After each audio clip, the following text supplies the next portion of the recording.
capítulo de número 12. Nós vamos ler 3 versículos deste capítulo, versículo 1 ao 2. Diz assim a palavra do Senhor, Gênesis 12, do 1 ao 3. Ora, o Senhor disse a Abrão: sai-te da tua terra e da tua parentela e da casa de teu pai, para a terra que eu te mostrarei. E far-te-ei uma grande nação, e abençoar-te-ei, e engrandecerei o teu nome, e tu serás uma bênção. E abençoarei os que te abençoarem, e amaldiçoarei os que te amaldiçoarem. E em ti serão benditas todas as famílias da terra. Quantos podem dizer glória a Deus? Entenda que este capítulo é uma promessa extensiva. O versículo 3 encerra dizendo: Abraão, eu vou te abençoar, eu vou te fazer próspero, mas isso não é apenas extensivo à sua casa e à sua família. Em ti, Abraão, serão benditas todas as famílias da terra. Quando Deus fala isso para Abraão, a minha família, a sua família, a nossa família, já estava na lupa de Deus, na mira de Deus, no projeto de Deus, no plano de Deus. E isso é gratificante, porque eu começo do princípio de que a minha família não é obra do acaso. Nós não somos animais que simplesmente coabitam e geram, não. Nós somos famílias, e que a palavra de Deus disse a Abraão que ele seria o referencial. Quando a gente fala em família, é impossível falar em família e esquecer a promessa que Deus fez a Abraão. Porque foi o primeiro homem da Bíblia que teve uma promessa elencada, não só para ele, mas para toda a sua descendência e todas as demais famílias da terra. Aqui Deus não falava para as famílias apenas de Israel, era para as famílias da terra. Diga comigo, da terra. A minha estava inclusa.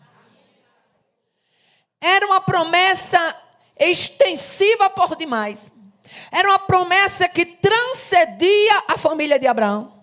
Era uma promessa que transcendia a nação de Israel.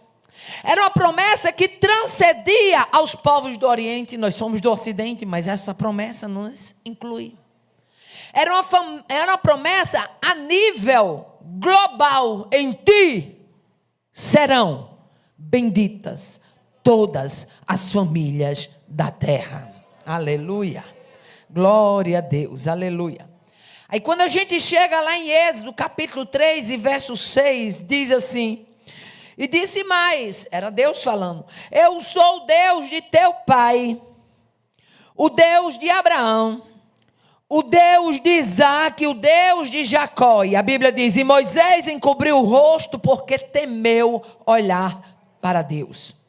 Deus fala em Êxodo 3 com Moisés, e Deus fala com Moisés e chama a atenção: Moisés, eu não sou um Deus aleatório, eu sou um Deus de descendência, eu sou um Deus de aliança, eu sou o Deus de Abraão, de Isaque e de Jacó. Aleluia. Com esse objetivo de conduzir o povo, de conduzir pessoas, aleluia, sob o seu nome, e fazer o grupo dessas pessoas abençoadas, Deus faz uma obra especial. Uma obra especial e uma obra também particular. Só que nesta obra especial e particular, ele usa Abraão, Isaque e Jacó. Aleluia. Por que ele usa Abraão, Isaque e Jacó? Porque esses 3 homens, eles são levantados como 3 patriarcas. A história do povo de Deus está intimamente ligada com Abraão, com Isaque e com Jacó. Falando que Abraão é o pai de Isaac, Isaac é o pai de Jacó, e Jacó é o neto de Abraão, e Abraão é o avô de Jacó. Isso mostra que Deus é Deus de famílias, de laços.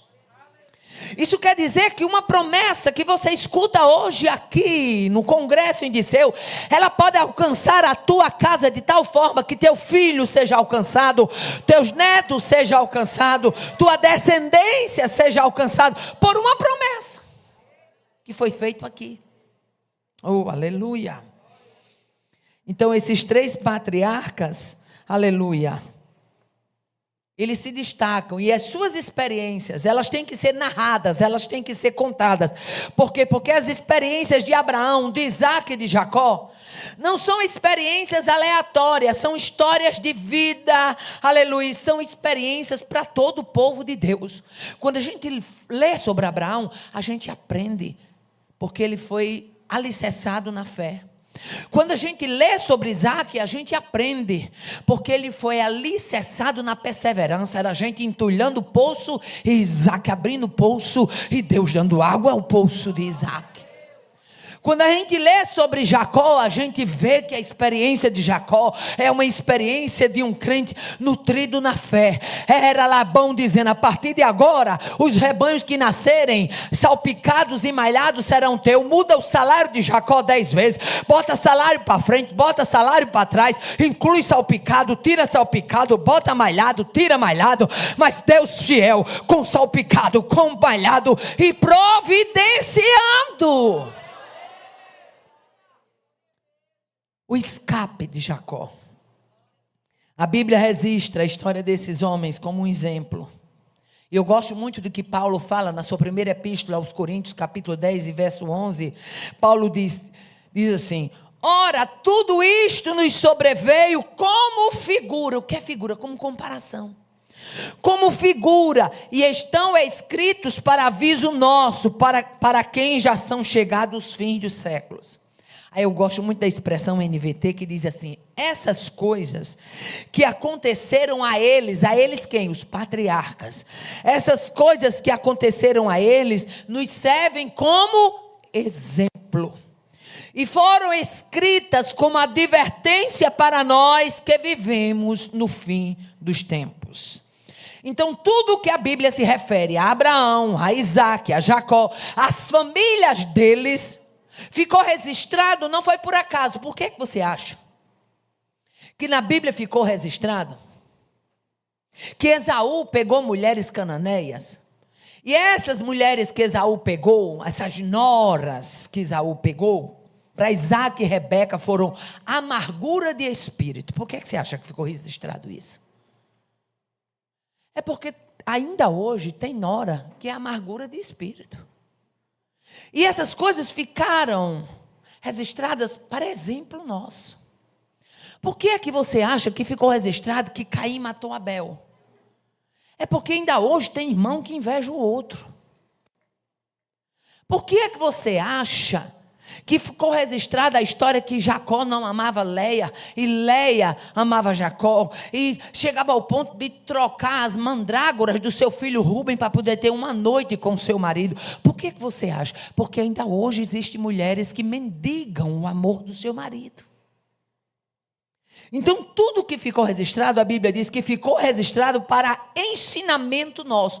Por isso que quando eu leio a palavra, por isso que quando eu medito na palavra, por isso que quando eu coloco a palavra no meio da minha família, eu tenho condições de sobra, de sobressair, de viver, de prosperar, de me animar, de ser fortalecida. Por quê? Porque foi escrito para engrandecimento espiritual nosso. Aleluia. Então Deus escolheu esse povo de Israel para ser o seu povo. Aleluia. Deus escolheu. Aleluia. E Jesus fala exatamente dessa importância de conhecer as Escrituras. E a expressão Deus de Abraão, Deus de Isaac e Deus de Jacó, ela nos remete a uma frase bem simples: Deus é Deus de famílias. Não pense você que o fato de você ter um problema dentro da sua casa, ter um filho mais rebelde, ter uma filha incompreensiva, ter um marido desajustado, ter uma nora que é muitas vezes uma pedra no seu calcanhar, isso passa desapercebido. Não, não. O nosso Deus é Deus de famílias e Ele está intimamente interessado em mudar a nossa situação. Aleluia. Então esses 3 patriarcas, Abraão, Isaque e Jacó, eles são reconhecidos como ícones. E o que é na verdade um ícone? Um ícone é alguém que se distingue. Um ícone é alguém que simboliza uma determinada época, uma cultura, uma área do conhecimento, uma pessoa importante, uma pessoa reconhecida em sua área. Então eu posso dizer que em matéria de fé, Abraão é um ícone, porque ele foi chamado o pai da fé.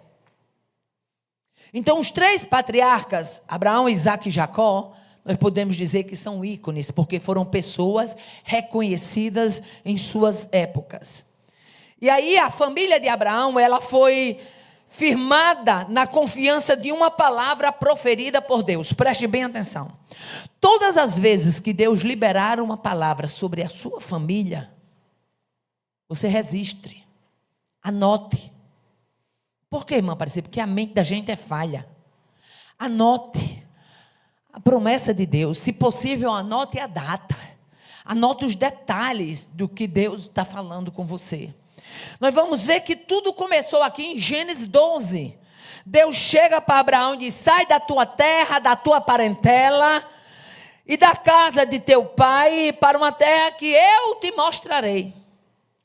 Tudo que aconteceu na vida de Abraão, na vida de Isaac, na vida de Jacó, até hoje tem descendência de Abraão lá em Israel. A guerra está truando lá, mas eles sabem que são descendência de Abraão. Tudo que aquele povo de Israel vem ao longo dos milênios vivenciando foi porque alguém creu numa palavra. A nação de Israel é uma nação firmada na palavra. Eles creem que são um povo eleito, eles creem que são um povo amado. E deixa eu abrir aqui um parênteses para dizer a vocês. Deus me deu um privilégio de conhecer o Museu da Guerra dos 6 Dias em Israel. Foi uma guerra que Israel venceu, em 6 dias ele venceu 6 ou foi 7 nações. Quando ele mal tinha começado a voltar a ser nação. E eu vi lá as valas, eu vi os canhões, eu vi todos os artefatos que ele usava. E não tem outra explicação para aquele povo ter ganho aquela guerra. Quando ainda mal tinha se erguido outra vez como nação. Israel voltou a ser nação em 1948. Não tinha como aquele povo se sobressair se eles não crescem numa palavra. Então o que é o que eu quero chamar a sua atenção? Você não pode ser uma mulher que escuta a palavra e a palavra sai do coração, não. A palavra de Deus, ela entra pelo ouvido, mas ela tem que ser gravada aqui, ó. Bata no seu peito e diga: é aqui. É aqui que eu tenho que guardar o que Deus fala comigo. Oh,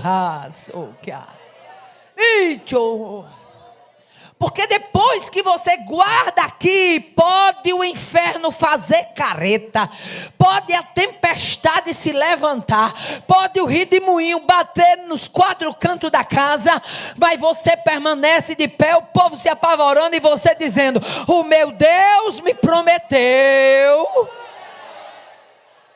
e Ele é fiel. O que eu quero é que você entenda que quando você tem uma família, essa família está firmada na palavra de Deus, o inferno se levanta do mesmo jeito. A tempestade assola do mesmo jeito. Mas qual é a diferença? É porque no barco tem alguém que compreende que tem um comandante.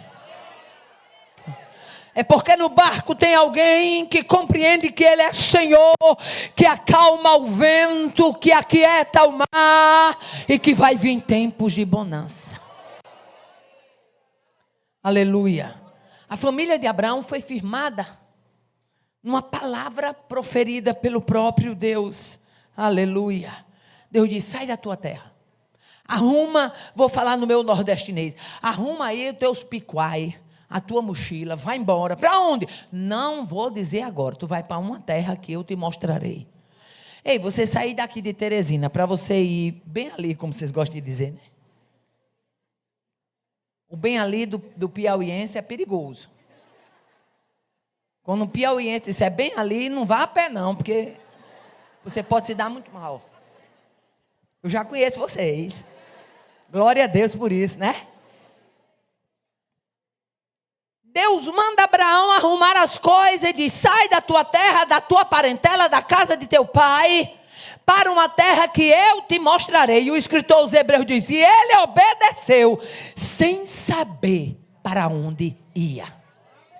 O que é isso, irmã Aparecida? É porque quando você está debaixo da palavra de Deus, pode gente botar medo, pode gente dizer que não vai dar certo, pode gente dizer que não vai prosperar, mas você está caminhando debaixo de uma palavra que foi liberada.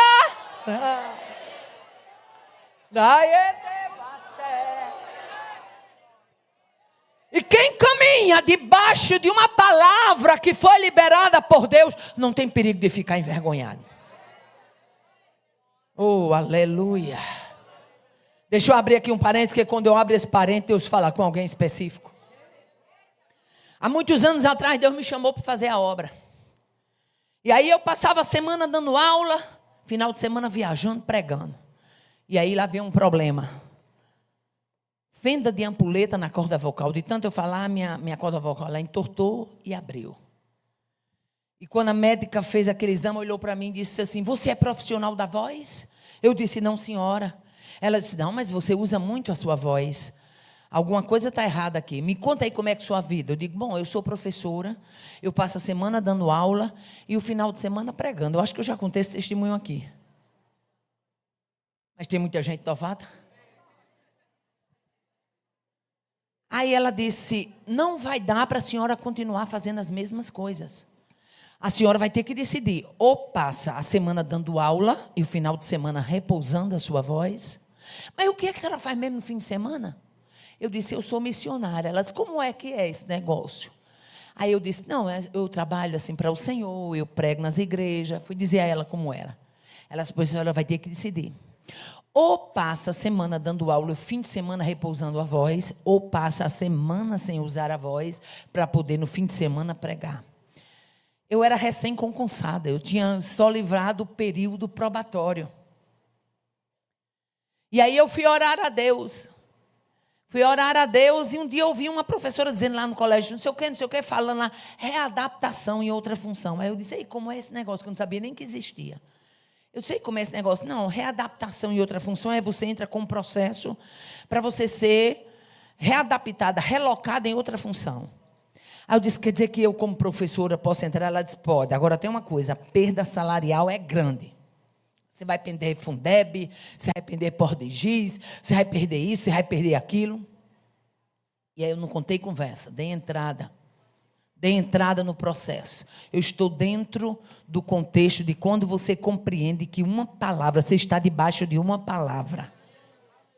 Dei entrada no processo, e quando eu dei entrada no processo, que a história se espalhou na escola, minha tia na época era diretora da escola, ela mandou me chamar no gabinete dela lá, ela olhou para mim e disse, o que foi que tu fizesse, criatura? Tu acabasse de entrar como professora efetiva do quadro do Estado, só livrasse o período probatório, tu vai ter uma perda salarial violenta. Por que você fez isso? Eu disse, porque eu tenho um chamado. E entre eu abrir mão da sala de aula e abrir mão da pregação, eu abro mão da sala de aula. Dei entrada. As chances eram pouquíssimas. Aleluia. Eram pouquíssimas. Mas chegou o dia da gente comparecer na junta.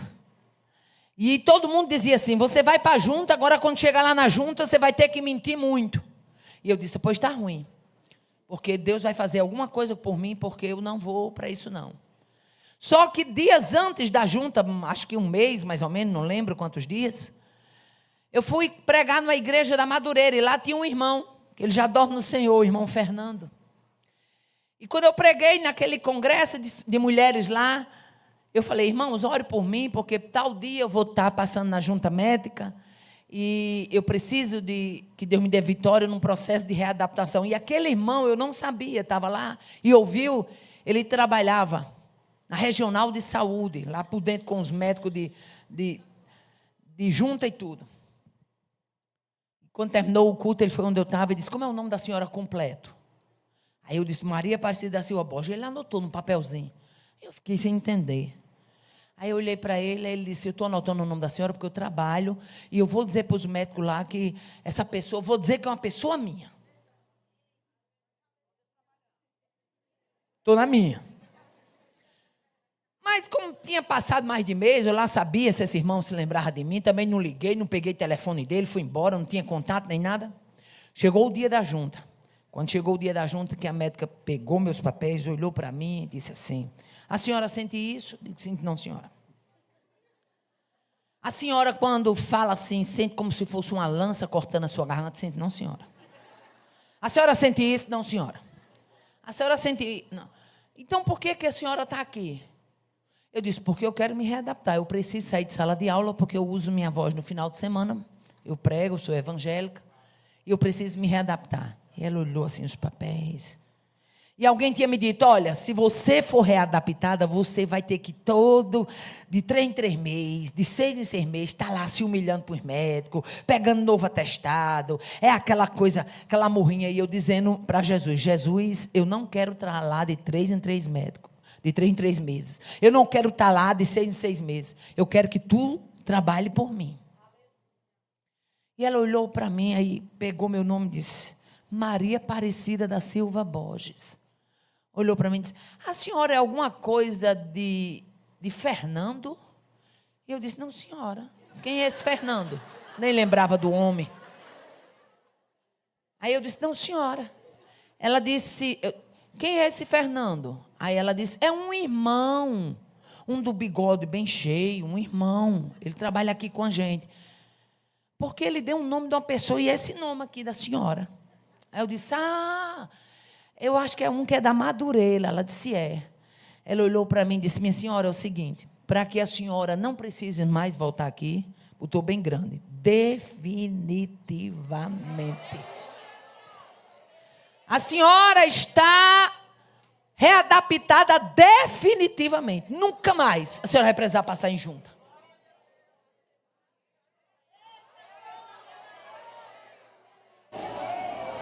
O Deus da palavra estava interessado em me tirar do cenário. Continuei trabalhando. Trabalhei até me aposentar. Aleluia. Mas em outra função. Porque outra função me dava a mobilidade de poder ir para os congressos. Não usava a minha voz. Eu trabalhava em secretaria. E me dava a mobilidade. O que é que eu quero chamar a sua atenção? É que quando Deus tem um projeto com você, você vai ter que caminhar debaixo da direção da palavra dele. Oh, aleluia. E quem caminha debaixo da direção da palavra, irmã Cleonice, pode se levantar o vendaval que tiver, o canhão que vier, você sabe quem lhe prometeu, você sabe, não arreda o pé. Oh, aleluia. Abraão, ele sabia, aleluia, que Deus tinha feito uma promessa aqui no capítulo 12. Agora bota aí a frase, a equipe da mídia, a frase que eu passei para vocês. O que uma família firmada na palavra pode vivenciar? O que a sua família firmada na palavra ela pode viver? Ela pode desfrutar da parte de Deus. Irmã Aparecida, se eu procurar ser uma mulher que firme a minha vida, firme a minha família na palavra de Deus, o que é que eu posso ganhar com isso? Primeira coisa, certeza do cumprimento de promessa. Oh, aleluia. Gênesis 12, 7, Deus aparece a Abraão e o texto diz, e apareceu o Senhor a Abraão e disse, a tua semente darei esta terra. E ele edificou ali um altar ao Senhor que lhe aparecera. Abraão ficou tão certo que aquela palavra ia se cumprir, que ele levantou um altar em gratidão a Deus, porque Deus disse: eu vou dar esta terra à tua descendência.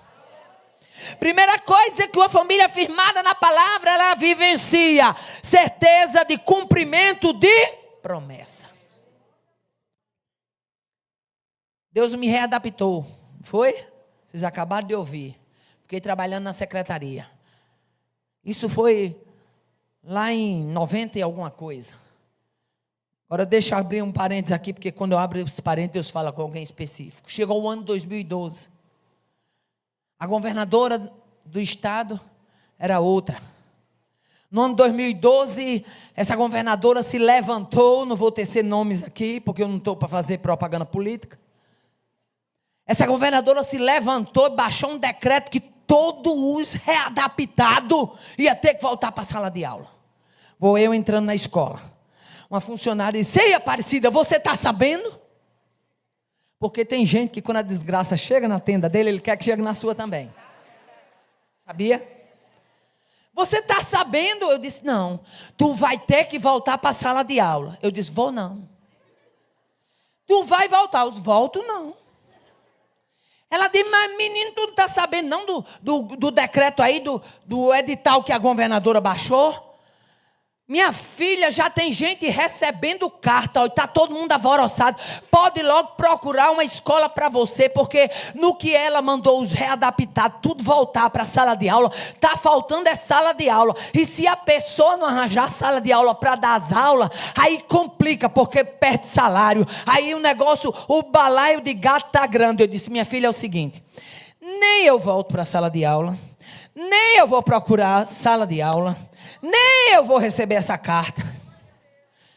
E nem ela vai estar abaixo a minha readaptação. Ela olhou e fez: por quê? Eu digo: porque quem me readaptou me deu uma palavra.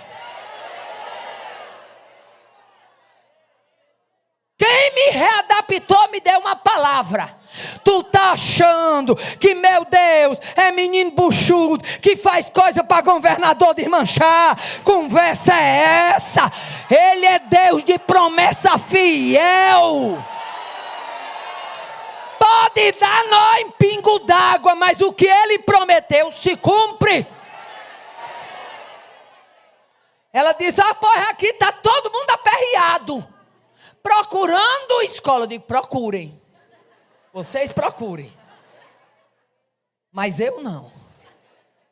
Oh, aleluia.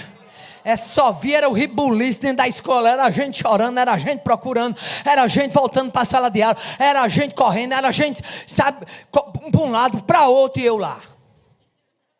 Até hoje, nunca essa carta chegou para mim. Oh, aleluia. Aquele que habita no esconderijo do Altíssimo, a sombra do Onipotente descansará. Direi do Senhor: Ele é o meu Deus, o meu refúgio, a minha fortaleza, e nele confiarei. Aí eu disse: Piacé, Deus quer levantar uma geração de mulheres que confiem no poder da sua palavra. Você não foi levantada para viver de lanchinho. Não, você tem alimento, se alimente. Abraão caminhou confiando numa palavra. O que mais eu posso vivenciar se a minha família estiver firmada na palavra? Primeira coisa, certeza de cumprimento de promessa. Eu tinha certeza de que eu não voltava para a sala de aula como não voltei. Aleluia. Segunda coisa, descendência abençoada. Aleluia. Quando você firma sua família na palavra, é um irmão que não quer perdoar outro. Você diga: vem cá, meu filho, vamos para a Bíblia fala isso sobre o perdão. É alguém que está com ódio do outro: meu filho, vem cá, olha o que é que a Bíblia fala, para a gente não abrigar isso aqui no nosso coração. Vá fechando as brechas com o betume da palavra, e o seu barco vai se sobressair sobre as ondas, porque as brechas estarão tampadas. Uma descendência abençoada. Deus promete a Abraão: far-te-ei uma grande nação. E abençoar-te-ei e engrandecerei o teu nome. E tu serás uma bênção. Agora eu pergunto, quando Deus prometeu isso a Abraão, ele sabia que Sara era estéril? Sabia sim. Quem disse não está precisando ler Bíblia. Sabia. Deus é Deus de passado, de presente e de futuro. É onisciente, Ele sabe de todas as coisas. Oh, aleluia. Uma descendência abençoada. Quando a sua família é firmada na palavra, a história é outra. Aleluia. Você consegue impregnar na sua família a palavra. E agora eu abro um parênteses para contar uma coisa que foi vivida há pouco tempo. Meu netinho Daniel, mas não deixo de mencionar isso, para você entender o que é uma criança firmada na palavra. Minha menina começou a contar, falar para os filhos dela. Ela tem culto que ela faz só com os filhinhos dela. E começou a contar a história de Daniel para os filhos. Ela tem Samuel e tem Daniel. E ela disse que com o passar dos dias, chamava Daniel: meu filho, vamos orar. Não quero orar não. Meu filho, vamos orar. Quero orar não. E ela disse que percebeu que o menino estava com medo. Vem cá, meu filho, por que é que agora meu filho, quando mamãe chama, não quer orar? Porque ele orou, botaram ele na cova do leão. Mas de qualquer maneira a palavra estava sendo colocada. Ele creu tanto que ficou com medo. Aí ela foi explicar: não, meu filho, mas Deus deu vitória, mas ele escapou, mas o rei mandou chamar ele. Aí foi explicar de novo a história. O que eu quero chamar a sua atenção? Quando você firma a sua família na palavra, sua descendência é abençoada. Seus filhos, na hora que ele pisar o pé fora do prumo, ele vai se lembrar daquilo que você colocou na vida deles. Eles podem até se desviar, até ir no mundo, mas lá ele vai se lembrar daquilo que está firmado no coração deles. Encha a tua casa da palavra. Terceira coisa, o que acontece quando a nossa família está firmada na palavra? Experiências de comunhão. No verso 7 diz assim: e Abraão edificou ali um altar ao Senhor. Famílias têm sido destruídas por falta de altar. Falta intercessores na casa. Falar em altar é falar num ambiente de adoração. Aleluia. Jó é um exemplo de intercessão na família. Jó é um exemplo fiel de um intercessor de família.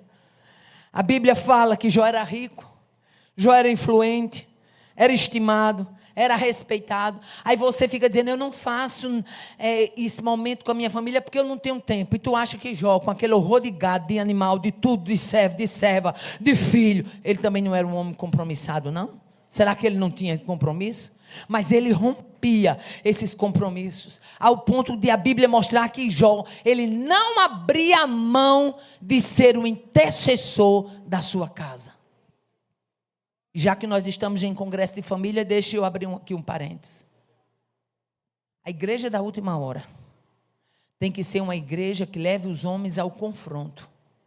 Porque se você ler Gênesis capítulo 7, você vai entender que o sacerdócio do lar foi entregue ao homem. Mas muitas mulheres, elas estão no patamar de, vamos dizer assim, sobrecarregadas. Porque o marido acha que passa o dia trabalhando, não pode mais edificar o filho, não pode mais aconselhar, não pode abrir Bíblia. Muitos filhos, se você der a oportunidade, ele vai dizer: eu vi minha mãe ler na Bíblia, eu vi minha mãe de joelho. Mas se der a esse mesmo filho a oportunidade, ele vai dizer: nunca vi meu pai de joelho, nunca vi meu pai lendo Bíblia. Mas Jó era um fiel intercessor da sua casa. Jó é o exemplo de um pai comprometido, aleluia, de um pai comprometido com a vida espiritual dos filhos. Irmão Aparecida, e se falta Jó, eu tenho que me levantar. É duro dizer isso, mas é verdade. Jó não terceirizava o sacerdócio do seu lar. Você quer respeito no cenário familiar, minha irmã? Você quer respeito?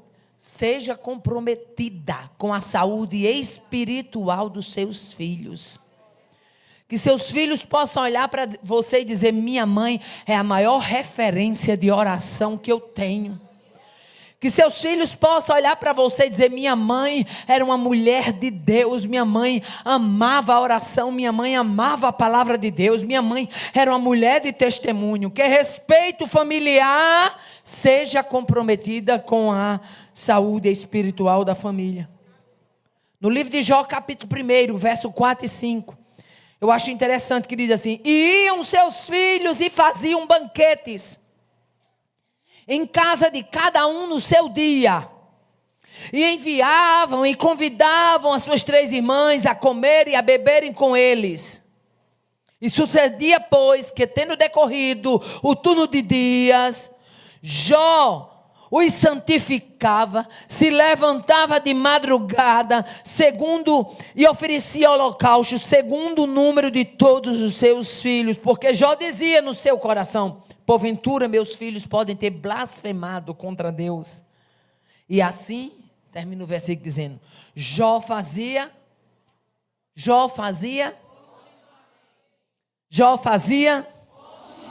eu não posso orar só uma semana pelos meus filhos, eu tenho que fazer. Eu não posso falar a palavra de Deus apenas uma vez, uma semana para meus filhos, eu tenho que fazer. É um trabalho contínuo. Aleluia. Os filhos faziam banquete, mas Jó levantava altar. Os filhos faziam festa, algazarra, mas Jó fazia sacrifício. Oh, aleluia. Glória a Deus. O que mais uma família afirmada na palavra ela pode vivenciar?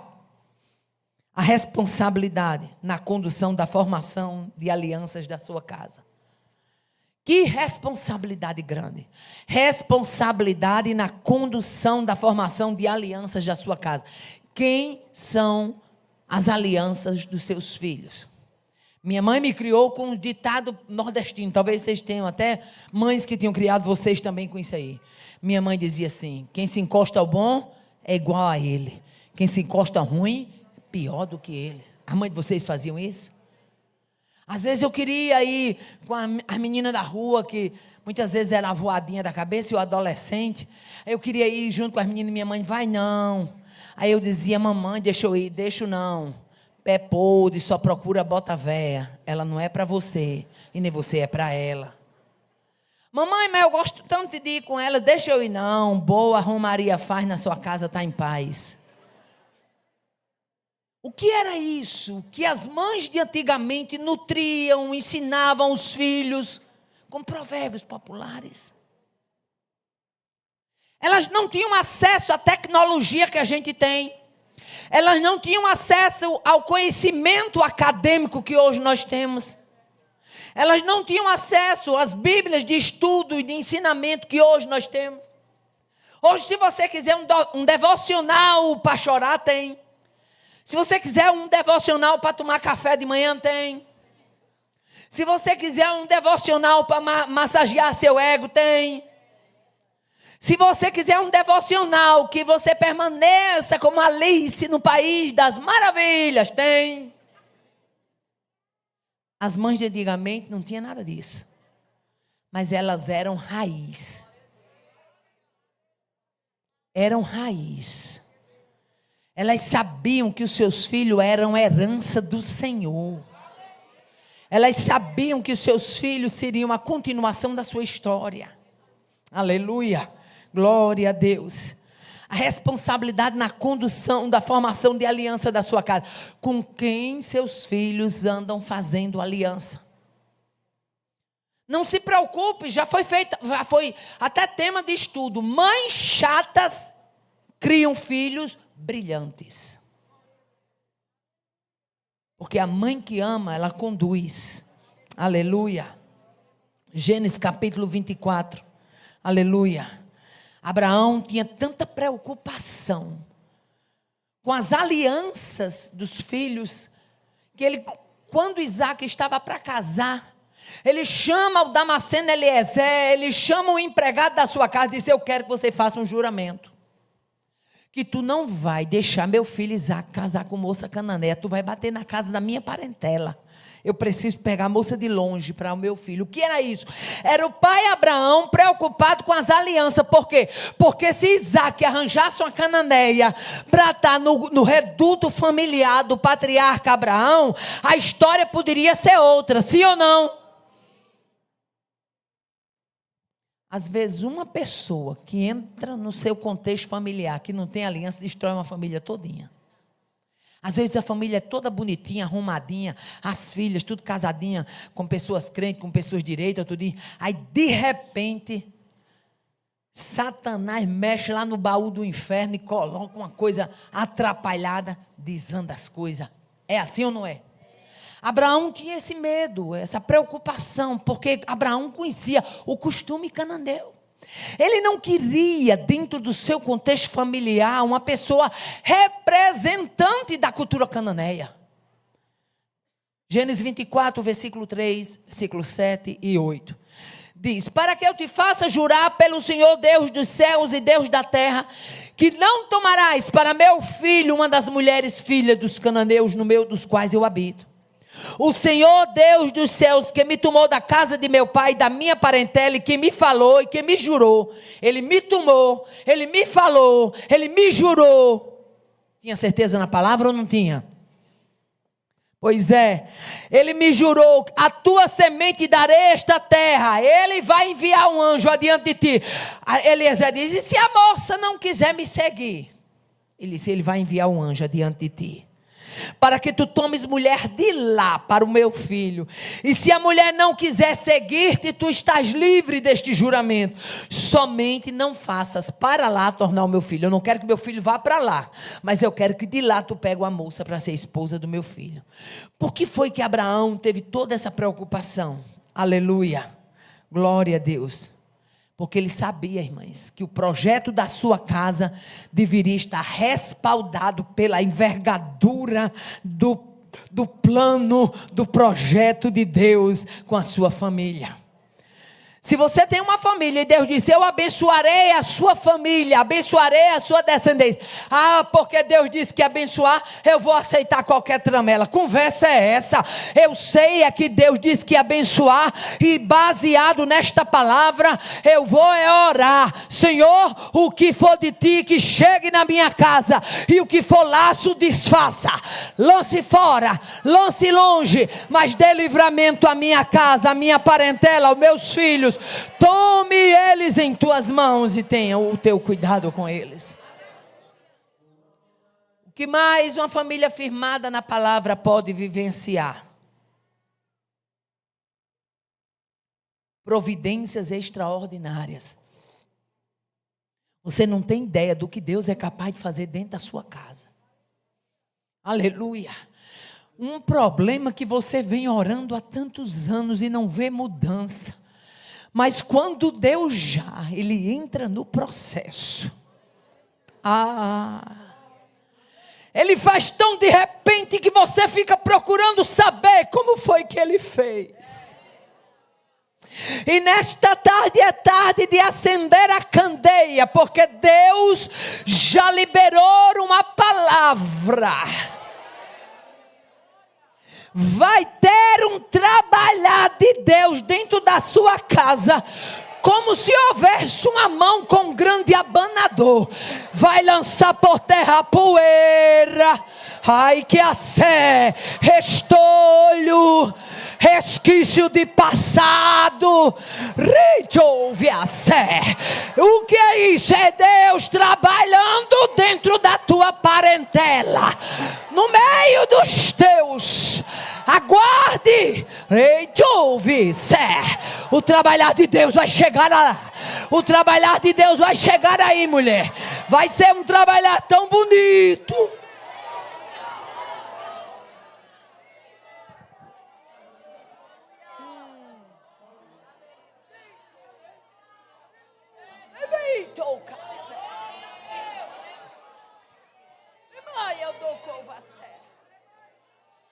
Você tem dito assim: Deus, eu não vou ver mais essa cena. Deus disse: tu vai ver coisa muito maior.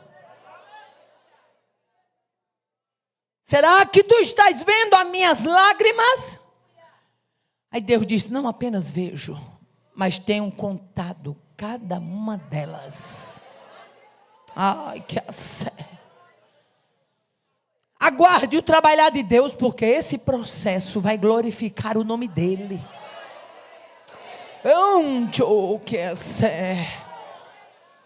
Dentro da tua casa vai ter choro, reconciliação, renovação de aliança, retomada de propósito. E eu já contemplo pelos olhos da fé o inferno desarmando aquela barraca.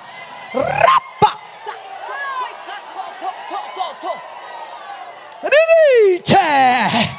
Porque tem hora e tem prazo, e Deus se apressa para fazer. Vai ter execução do céu neste negócio.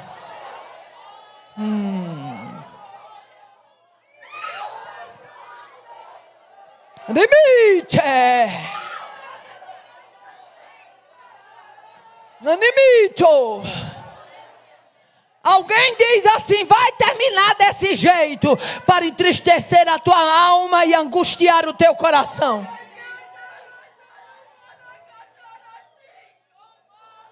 Mas nesta tarde Deus diz: acredite na palavra que está sendo liberada.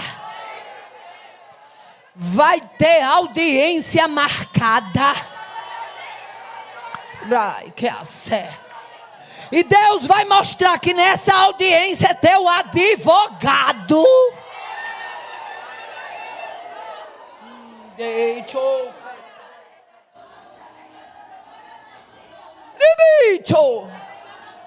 Abraão chama Eliezer e disse: eu quero uma aliança para o meu filho, mas eu não quero mulher cananeia.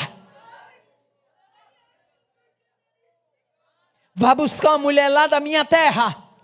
Eliezer vai, mas vai sem saber como é que vai ser a situação. Aí Eliezer chega perto da fonte e faz uma oração. E quem ora perto de fonte é saciado. Eu vou repetir porque Deus está me dando graça e autoridade para isso. Quem ora perto de fonte é saciado. Nesta tarde é tarde de matar a sede. Tem fonte jorrando aqui. Tem água que vai levar restolho. Este congresso vai ser marcado por uma enxurrada do lavar de Deus.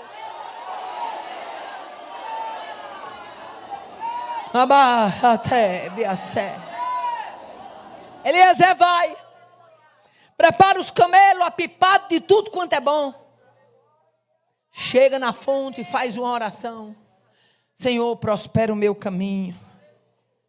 Que a moça que eu pedi água para beber, e ela der de beber a mim e aos meus camelos, seja aquela que tu reservaste para o filho do meu senhor Abraão, para o seu Isaque. Lá vem Rebeca. Oh, aleluia. E aqui eu abro um parêntese. Muitas vezes você faz o comum. Se dedica no comum. E nem sabe que o comum atrai o extraordinário. Se você dissesse que Rebeca tinha voltado com ouro e com um pendente, uma joalheria, eu ficava calado. Mas quem viu, minha filha, ela voltou com ouro e com pendente do poço.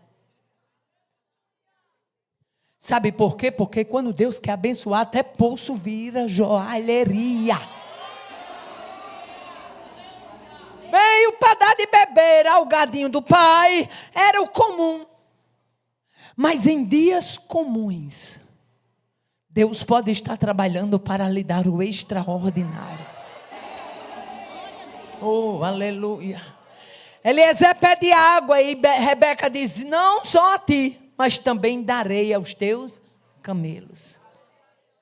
E haja ela, e a Bíblia diz que ela ia lá e vinha e derramava água na pia, e os camelos bebendo água, e camelo bebe água, viu, minha filha? E eram 10. Há um estudo que diz que aproximadamente um camelo bebe 1.200 litros de água. Mas Rebeca abastecendo os camelos. Oh, aleluia, dando de beber. Oh, aleluia. Aí quando chega no versículo 21, diz assim, estou dentro do contexto de providências extraordinárias. As providências são o quê? As providências são o quê? Você crê que Deus tem providência extraordinária para a sua casa? Abraão pediu uma esposa para Isaac. Eliezer pediu uma moça para levar para Abraão. Rebeca veio simplesmente dar água aos seus animais. Mas o tempo todo era Deus entrelaçando a história. Deus, quando Ele está, aleluia, preparando o cenário, Ele marca encontro. Oh, aleluia. Ele marca encontro, cancela encontro, marca a festa, cancela a festa. Oh, aleluia. A Bíblia diz, e o varão estava admirado de vê-la. O negócio foi tão grande, que até Eliezer ficou admirado. Mas, rapaz, que moça corajosa para dar de beber a água a camelo, rapaz. Quando eu penso que ela está aqui, ela já está lá, vem mais água. Ele estava admirado de vê-la, calando-se para saber se o Senhor havia prosperado o seu caminho. Então, inclinou-se aquele varão, depois que ele perguntou a Rebeca, que Rebeca disse que era filha de Betuel, disse tudo em quem eram seus parentes, a Bíblia diz, então inclinou-se aquele varão e adorou o Senhor. E disse, bendito seja o Senhor, Deus de meu Senhor Abraão, que não retirou a sua beneficência e a sua verdade. O Senhor me guiou no caminho, à casa dos irmãos do meu Senhor. Eliezer reconheceu que Deus havia prosperado. Eliezer reconheceu que Deus havia guiado. Ei, tem coisas que Deus vai fazer que você vai dizer assim, só Deus. Irmã Aparecida, tem coisa que Deus vai fazer, que você vai ficar tão abestalhada, tão admirada com o trabalhar dele, que você vai dizer, só Deus. Nesse dia, tira o nome de quem não pode aparecer, deixe ele no trono, deixe ele no trono. Quem está disposto a levantar a mão e dizer, só Deus, só Deus. Naquele dia você vai dizer, isso aqui, irmã Cleonice, vem contar no ciclo de oração, diz, isso aqui, minhas irmãs, dá culto de ação de graça em casa, e quando vai testificar, diz, no meio da parentela vai alçar a voz e vai dizer, no meio da vizinhança vai alçar a voz e vai contar, só Deus, só Deus, só Deus, só Deus, só Deus. A Ele a honra, a Ele o louvor, a Ele a glória, a Ele a exaltação. Eliezer reconheceu que era Deus. Um encontro marcado com a parentela de Abraão. Não teve ninguém que mandou um WhatsApp. Ei, está chegando aí meu empregado. Vai lá para a beira do poço. Não teve ninguém que deu uma telefonada. Escuta aqui, Betuel. Estou mandando um rapaz aqui chamado Eliezer. Naquele tempo não tinha essas modernidades, não. Mas o Deus do encontro foi quem trouxe você aqui nessa tarde. Oh, aleluia. O que mais acontece? O que uma família firmada na palavra pode vivenciar? Ela pode vivenciar experiências, providências extraordinárias, responsabilidade na condução de aliança, experiências de comunhão, uma descendência abençoada. Ela pode vivenciar cumprimento de promessas. O que mais ela pode vivenciar? Milagres em meio aos vendavais e às aflições. Aleluia, milagres. Abraão tinha uma promessa. Sai da tua terra, da tua parentela. E eu vou te abençoar. E vou fazer de ti uma grande... Mas a mulher era estéril. Como é que tu faz uma grande nação de um homem casado com uma mulher estéril? A mulher é idosa. Tem um menino. Depois que o menino nasce, Deus disse: eu quero que tu sacrifique o teu filho. Oh, aleluia. Abraão vai, Gênesis 22, vai para o Moriá. Mas olha o que está alicerçado na palavra. Gênesis 22 e 5, meu filho, bota aí depois do versículo 11 ao 13. Gênesis 22, versículo 5. E disse Abraão aos seus moços: ficai-vos aqui com o jumento, e eu e o moço iremos até ali. E havendo adorado o quê? Havendo adorado o quê? Está no plural. Ele não diz: havendo adorado eu torno a voz. Eu vou subir com Isaac. Depois de a gente adorar, os dois descem. Oh, aleluia. Havendo adorado, tornaremos a voz. Aleluia. Versículo 11 a 13. Quando ele levanta o cutelo, o anjo brada. Mas o anjo do Senhor lhe bradou desde os céus e disse: de onde foi que o anjo bradou? Quem vive milagre com Deus, meu filho, até brado de anjo do céu vem. Mas o anjo lhe bradou desde os céus e disse: aleluia, Abraão. E ele disse: eis-me aqui. Então disse: não estendas a tua mão sobre o moço e não lhe faças nada, porque agora sei que temes a Deus, e não me negaste o teu filho, teu único filho.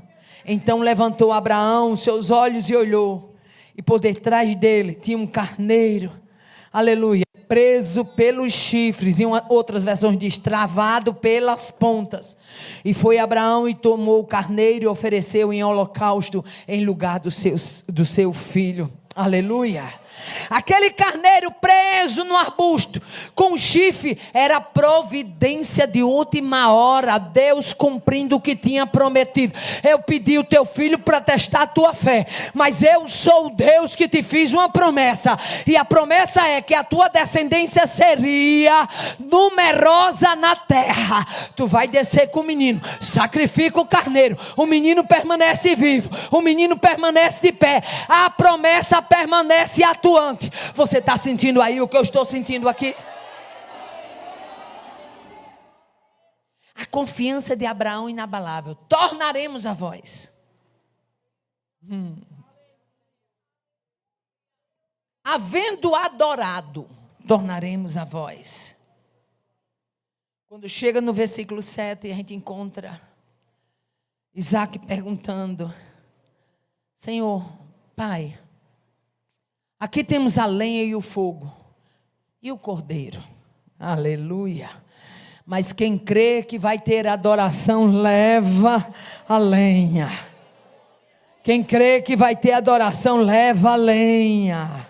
Quem crê em Deus e confia como Isaac, pode até perguntar: onde está o cordeiro? Mas a resposta de Abraão é: Deus proverá. Quantas vezes você está dentro de casa, um contexto familiar, uma crise financeira, as coisas reduzidas, alguém chega e pergunta: mãe, como é que vai ficar? Pai, como é que vai ser? Mãe, como é que é isso? E você se levanta como Abraão e diz: Deus proverá. Ele vai trabalhar nessa causa, e de repente acontece o manejar de Deus. Oh, aleluia. Eu me lembro aqui agora de um testemunho de uma irmã. Ela disse que orava muito. Ela contou esse testemunho num trabalho que eu estava. Ela disse que orava muito pedindo a Deus uma casa. E orava e pedia a Deus essa casa, mas a condição financeira não dava margem para ela ter casa. E ela disse que numa tarde, num trabalho de ciclo de oração, o Senhor falou com ela e disse: eu te darei as chaves da tua casa. Ela disse que era uma promessa tão grande para ela. E ela disse: meu Deus, como é que tu vai me dar a chave da minha casa se meu marido vive só de bico? E eu ganho salário mínimo para tudo. Como é que vai ser isso? E ela disse que não sabia como é que Deus ia fazer. Quando foi um dia, apareceu uma pessoa procurando ela pelo Facebook.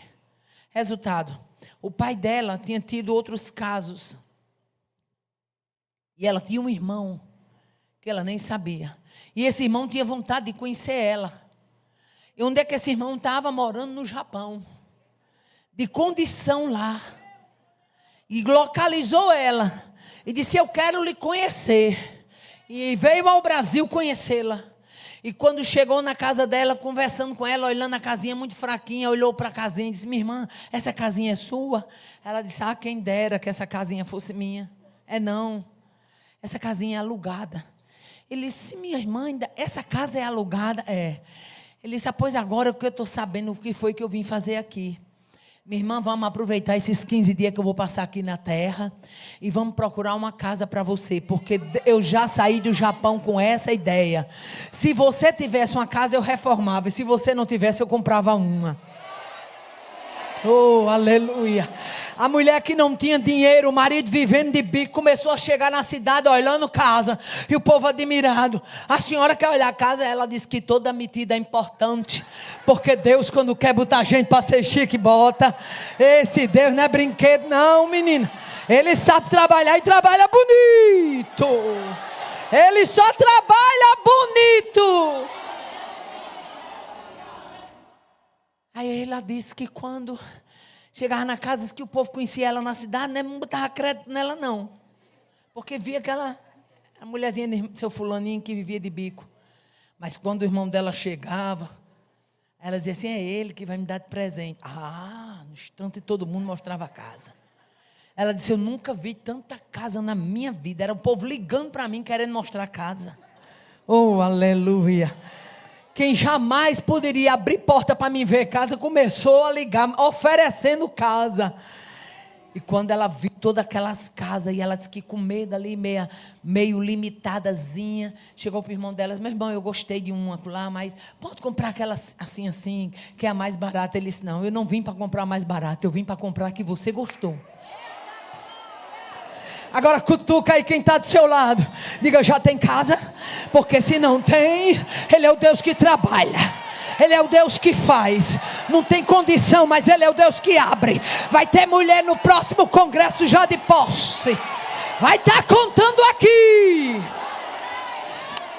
Vai ter o sopro de Deus e você vai dizer, como foi? A irmã Aparecida vai estar se alegrando, dizendo, não sei, mas Ele fez.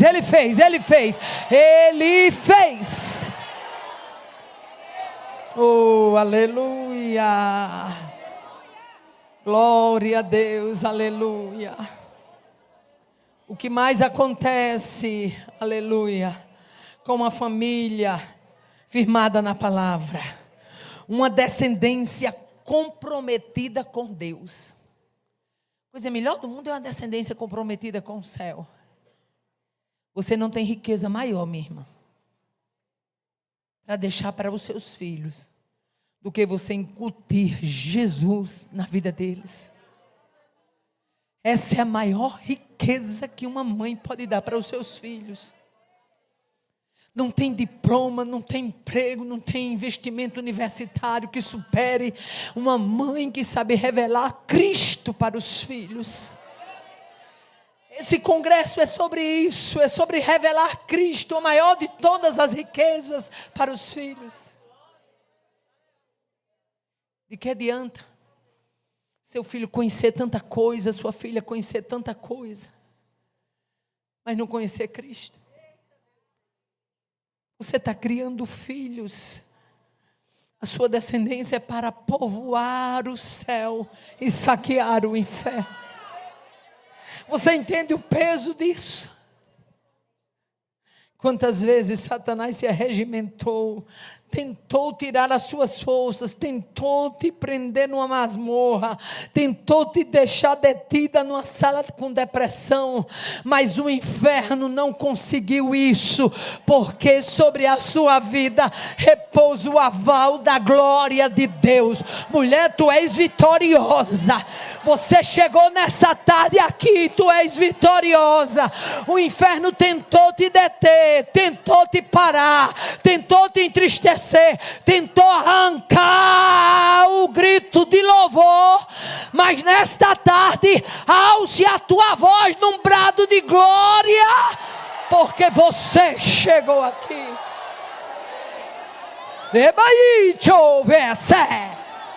Tem glória aí? Tem glória na casa?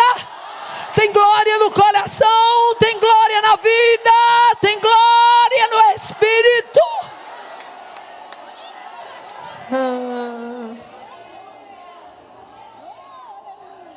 Uma família firmada na palavra, ela gera uma descendência comprometida com Deus. Seu filho, sua filha, na hora que quiser pisar fora, lembra da palavra. Minha mãe dizia isso. Minha mãe falava isso sobre Jesus. Oh, aleluia. Abraão, Isaac e Jacó, eles viveram comprometidos com Deus. E porque eles viveram comprometidos com Deus, a palavra gerou confiança, compromisso, fidelidade e comunhão. Olha o que Deus fala com Abraão. Gênesis 17, versículo 1, depois você bota o verso 6. Diz assim: sendo Abraão da idade de 99 anos. Quantos anos ele tinha? Qual é a tua idade, minha filha? Tem gente que já está dizendo: eu estou muito velha para ir para a igreja. Eu estou muito velha para me dedicar a isso agora. Estou muito velha para fazer um jejum. Sendo Abraão da idade de... Apareceu o Senhor a Abraão e disse-lhe: eu sou o Deus Todo-Poderoso. Anda em minha presença e ser perfeito. E te farei frutificar grandissimamente. Te farei nações e reis sairão de ti. Estou velho, Senhor. Quero só que você ande na minha presença e procure ser perfeito. Estou cansado, Senhor. Eu quero só que você ande na minha presença e procure ser perfeito. Eu estou desanimado, Senhor. Eu quero só que você ande na minha presença e procure ser perfeito. Eu ainda tenho um plano. Farei de ti nações e reis sairão de ti. Uma promessa para um homem que tinha 99 anos. E tem uns crentes hoje.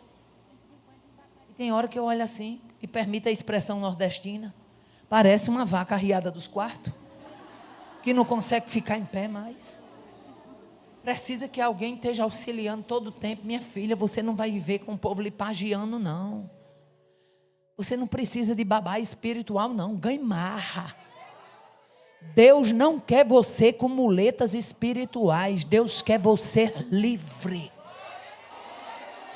Vivendo a fé livre, sabendo que você é eleita, preciosa, herdeira, escolhida, nação eleita, povo adquirido, zeloso e de boas obras. Se posicione, porque a hora da igreja na terra é para crentes posicionados. Deus falou com Abraão, falou ou não falou? Vamos lá, agora Deus falando com quem? Com o filho de Abraão. Você está percebendo que Deus fala com o pai, fala com o filho, fala com o neto, porque Ele é Deus de gerações, é Deus de família. Quando chega em Gênesis 26, versículo 2, 3 e 4, diz assim, falando com Isaac: e apareceu-lhe o Senhor e disse: não desças ao Egito, habita na terra que eu te disser, peregrina nesta terra, serei contigo e te abençoarei, porque a ti e a tua semente darei todas estas terras. E o quê? E o quê? A quem? Confirmarei, vamos todo mundo dizer junto. Confirmarei.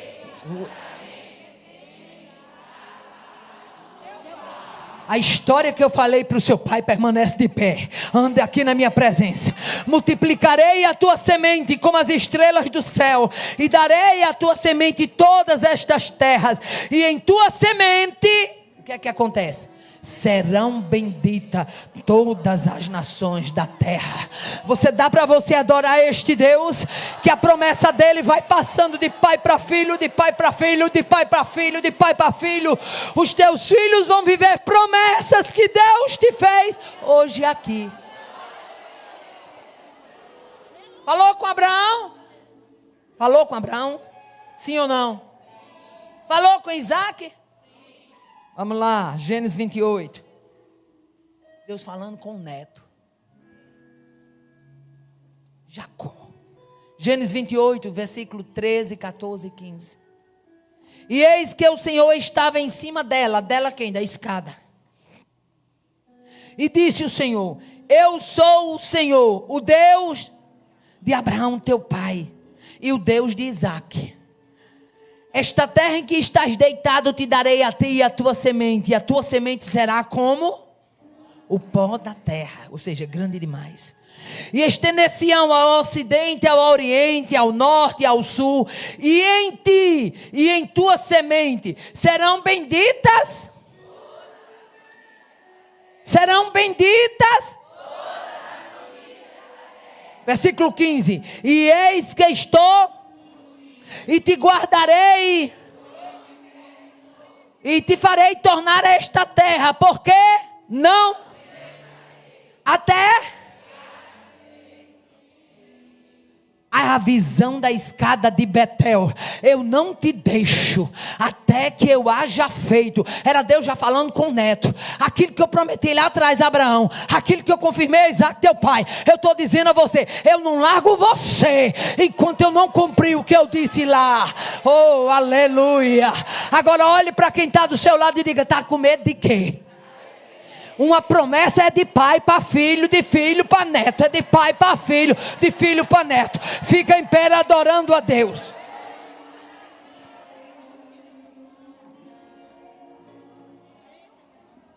Irmã Raimunda, esse aqui é seu, minha filha. Glória a Deus. Nós vamos orar. Mas eu gostaria de convidar a cantora para cantar aquele mesmo hino, pode ser? Conte, minha filha, aquele mesmo louvor que você cantou agora por último. Oh, aleluia. Nós vamos adorar a Deus. Eu vou orar e logo em seguida ela já entra cantando. E a gente canta com ela, tá bom? Você entendeu o que é uma promessa? Promessas que foram feitas na sua vida, elas vão perdurar na vida dos seus filhos. Promessas que foram feitas na sua vida, elas vão perdurar na vida dos seus netos. Eu nunca esqueci, irmã Cleonice. Foi aqui no Disseu, julho de 2012.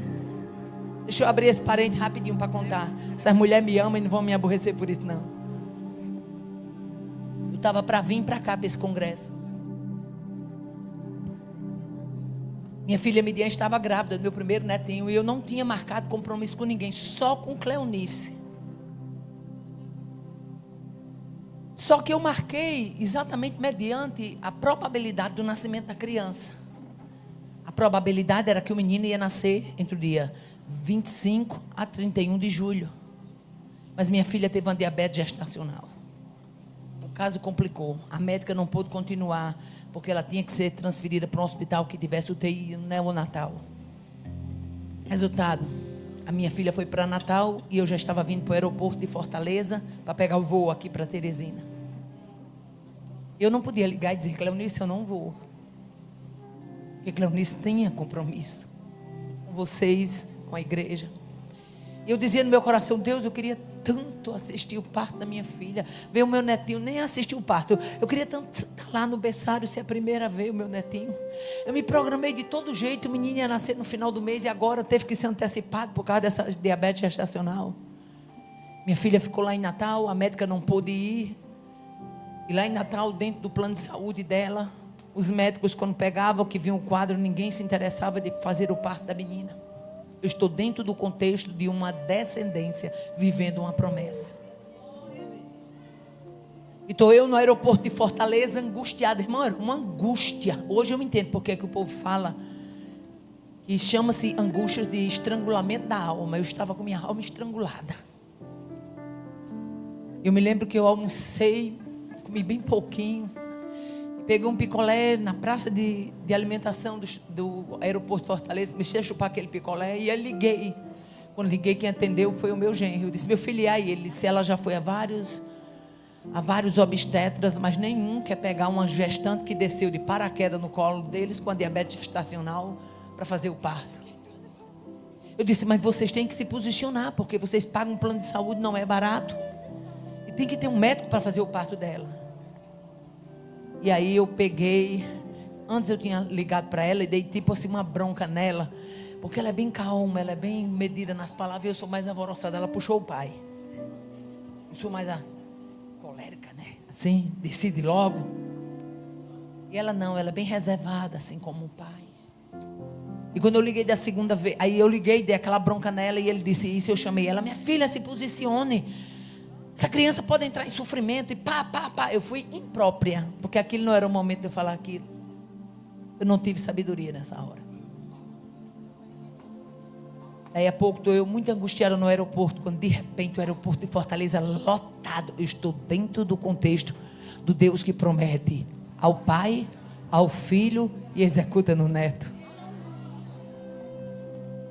Quando de repente o aeroporto cheio de gente, mês de julho, gente desembarcando, embarcando de férias. Lá veio um moço, até hoje eu não sei se aquele moço era uma pessoa ou era um anjo. Até hoje eu não sei. Não sei. Ele veio e eu vi que ele se destacou, porque o moço era bonito, gente. Um rapaz de uma barba muito bonita, uma veste branca, ele estava todo de branco. E ele chegou onde eu estava, botou a mão na mesa, olhou assim e disse: Deus manda lhe dizer: aquietai-vos e sabei que eu sou Deus. Serei exaltado entre as nações, serei exaltado sobre a terra. O Senhor cuidou de você até aqui, das suas 3 filhas. E por que é que você teme que Ele não vai cuidar do seu neto? Você é um Deus muito lindo, né? Vai naquele lugar e prega e diz o que Ele é. E não se preocupe, porque não vai ser do teu jeito. O Senhor vai preparar toda a equipe para fazer o parto da sua filha. Eu comecei a chorar, baixei a cabeça, comecei a chorar. Quando eu levantei a vista, já não vi mais o moço. Saí no aeroporto procurando para ver, para falar alguma coisa, não vi mais. Aí a pouco eu liguei de novo, disse: Fernando, cadê ela? Ele disse: ela está aqui chorando, desde que a senhora falou com ela, que ela ficou angustiada, está chorando. Eu disse: Fernando, eu errei, deixa eu falar com ela. Eu disse: minha filha, Deus falou comigo agora. O Senhor vai preparar o médico, vai preparar a equipe, você vai ser bem-aventurada. Oh, aleluia. Eu vim, preguei os dias que tinha que pregar aqui. Quando foi de noite, o telefone tocou. Aí meu marido estava em casa, nessa época eu viajava só. Ele disse: minha filha, quando você chegar aí de Teresina, a gente vai, já vai estar com a mala arrumada, porque 4 horas da manhã a gente vai para Natal. Apareceu um médico que vai fazer o parto de Midian. Ela disse que quando entrou num consultório de um médico que ela nunca viu, ele botou a mão na barriga dela e disse: para mim você entrou em trabalho de parto amanhã. Chamou a secretária dele, disse: cancele toda a minha agenda de amanhã. Amanhã o meu compromisso é fazer o parto dessa menina. É esse o Deus que nós servimos, o Deus de gerações.